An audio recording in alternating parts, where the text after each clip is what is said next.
दल के लोगों के लिए समय जो है आधारित किया था महोदय कि अपने पक्ष को एसआईआर के मुद्दे पे जो है रखेंगे।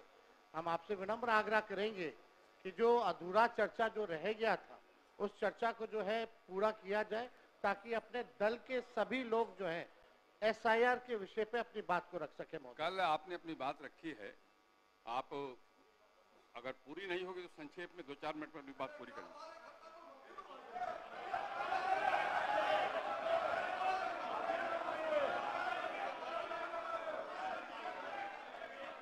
बैठिए, बैठ जाइए, बैठिए, बैठिए, आप पहले बैठ जाइए, बैठ जाइए, बैठ जाइए, बैठिए, बैठिए, बोलिए। अध्यक्ष महोदय, आपको हम धन्यवाद देना चाहेंगे कि आपने जो है हम लोगों की चिंता पर ध्यान देते हुए हम लोगों को जो है समय दिया है बोलने का।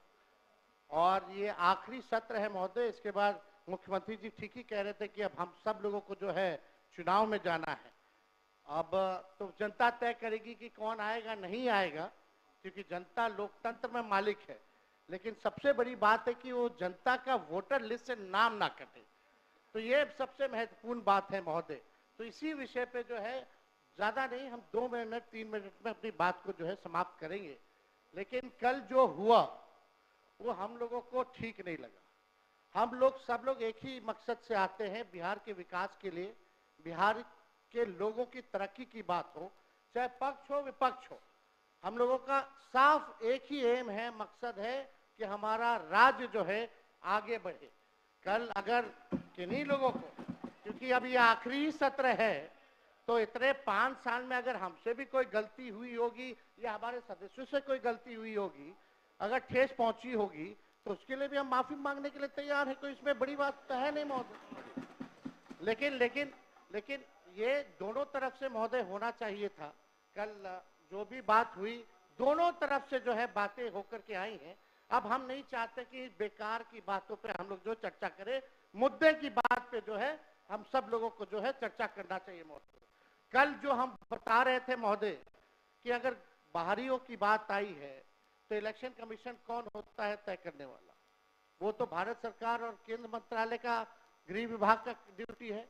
इलेक्शन कमीशन का काम है निष्पक्ष चुनाव कराना। और इलेक्शन कमीशन ने एफिडेविट किया है सुप्रीम कोर्ट में 700 से भी अधिक पन्नों का, जिसमें कहीं भी जो है विदेशी शब्द का जिक्र नहीं है, नेपाली, बांग्लादेशी, म्यांमार का जिक्र नहीं है महोदय। और आप देखिएगा जो बीजेपी के भी जो बीएलए होते हैं, बूथ लेवल के जो एजेंट होते हैं, उन लोगों ने भी आज तक इसके बारे में शिकायतें नहीं की।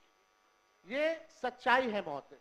बात अगर घुसपैठिया अगर आया भी है तो ये लोग खुद स्वयं सरकार अपने ऊपर पे सवाल उठा रही है। 2003 अटल बिहारी जी के समय हुआ था, राज्य सरकार में राबड़ी देवी जी मुख्यमंत्री थी, आखिरी बार 2003 में हुआ था। उसके बाद 2005 से 25 तक तो मुख्यमंत्री नीतीश कुमार जी और 11 साल से प्रधानमंत्री नरेंद्र मोदी जी। अगर कोई विदेशी अगर घुसपैठिया अगर आया है तो गलती तो सरकार की है महोदय, उस समय के लोगों की है। तो ये बड़ा प्रश्न जो है, ये सवाल बेकार की बातों में हम लोगों को उलझना नहीं चाहिए। हम सब लोगों का मकसद होना चाहिए कि एक एक बिहारी का वोटर लिस्ट से नाम ना कटे। इस निष्पक्षता से चुनाव आयोग काम करे, इसलिए हम लोग जो है चर्चा कर रहे हैं। और इस विषय पे तो जनता दल यूनाइटेड के एमपी ने भी कल जो है हम लोगों के पक्ष में बात रखी है महोदय। और बीजेपी के एनडीए के जो सबसे बड़े सहयोगी दल चंद्रबाबू नायडू ने भी जो है हम लोगों के साथ जो है सहयोग किया है और इलेक्शन कमीशन को भी उन्होंने सुझाव दिया है महोदय। वो आप लोग भी, हम चाहेंगे कि कल मुख्यमंत्री जी बोल रहे थे तो हमको लगा कि मुख्यमंत्री जी जरूर इस पे बोलेंगे, और हम चाहेंगे कि मुख्यमंत्री जी आश्वासन दे कि एक भी बिहारी का वोटर लिस्ट से नाम जो है नहीं कटने देंगे महोदय। क्योंकि जाति आधारित गणना जब हम लोगों ने कराया था तो 9 से 10 महीने लगे थे बिना डॉक्यूमेंट के, 9 से 10 महीने। और उन 9 से 10 महीने में बीजेपी के ही लोग कहते थे कि हमारे पास नहीं आया। तो 25 दिन में कहां से 8 करोड़ लोगों के पास चले गए होंगे महोदय? ये तो प्रश्न तो खुलता ही है। तो हम तो सारी बातें महोदय कल कह ही दिए थे। समय को लेकर के दो दस्तावेज जो मांगे जा रहे हैं, 11 दस्तावेज, वो गरीब के पास है ही नहीं। और कई ऐसे दस्तावेज है महोदय कि आधार कार्ड देकर के वो दस्तावेज बनते हैं, लेकिन आधार कार्ड ये मांग नहीं रहा मान इलेक्शन कमीशन। तो ये बड़ा सवाल जो है महोदय होता है, खास तौर पे 4.5 करोड़ जो बिहार के लोग बाहर जाकर के कमाने खाने जाते हैं। अब पता नहीं कोरोना के टाइम में तो 40 लाख लोग आया था, तो क्या स्थिति हुई थी। अब ये 4.5 करोड़ लोग कैसे इन लोगों ने सत्यापन किया है, इस पे बड़ा सवाल जो है खड़ा होता है। तो हम चाहेंगे महोदय, आपने समय दिया, इसके लिए हम आपको दिल से धन्यवाद देते हैं। और चाहेंगे कि इसमें पक्ष विपक्ष नहीं, हम सब लोग वही वोटर लिस्ट से चुन करके आए हैं जिसपे चुनाव आयोग उंगली दिखाने का काम कर रहा है, चाहे आप हो या हम हो। यानी सारा चुनाव ही 2003 के बाद से फर्जी है। तो ये बड़ा सवाल खड़ा होता है। कम से कम अपने मालिकों के बारे में हम सब लोगों को सोचना चाहिए। उन गरीब वंचित शोषित समाज जो अंतिम पैदान पे जो खड़ा जो समाज है, उनको एक ही अधिकार बाबा साहब संविधान में दिए हैं, वोट का अधिकार। वोट का इतना ताकत है महोदय कि बड़ा से बड़ा नेता क्यों ना हो, प्रधानमंत्री क्यों ना हो, उसको भी जो है झुकना पड़ता है अपने गरीब वोटरों के आगे। तो इस पे महोदय हम चाहेंगे कि सभी दल के लोग जो है अपनी पक्ष को रखें। और आपने जो समय दिया इसके लिए आपको हम दिल से धन्यवाद देते हैं। श्री शकील अहमद खान, श्री शकील अहमद खान। बहुत बहुत शुक्रिया, 2 मिनट में अपनी बात करिए। आपने हम लोगों को समय दिया और मुझे ये विश्वास है कि जिन बुनियादों को हम लोग रख रहे हैं और जिस तार्किक अंदाज से नेता प्रतिपक्ष ने अपनी बातें रखी हैं, उसको सरकार संज्ञान में लेगी। एक छोटी सी कविता मुझे लगी कि पढ़ना चाहिए। ऐसा ना कि हम भी पढ़ने लगे उसके बदले। ये परवेज अख्तर की है। उनके गरीबा में खंजर हो, मुझे एतराज न हो, ऐसा हो नहीं सकता। कोई अपना गम सुनाए, मुझे खिराज न हो, ऐसा हो नहीं सकता। मैं इंसान हूं, मुझे खुदा ने बनाया है इंसान के लिए। किसी इंसान को दर्द हो, मुझे वो दर्द न हो, ऐसा हो नहीं सकता। तुम भूल गए अपने फर्ज को, तुम भूल गए अपने फर्ज को, मुझे फर्ज याद न हो, ऐसा हो नहीं सकता।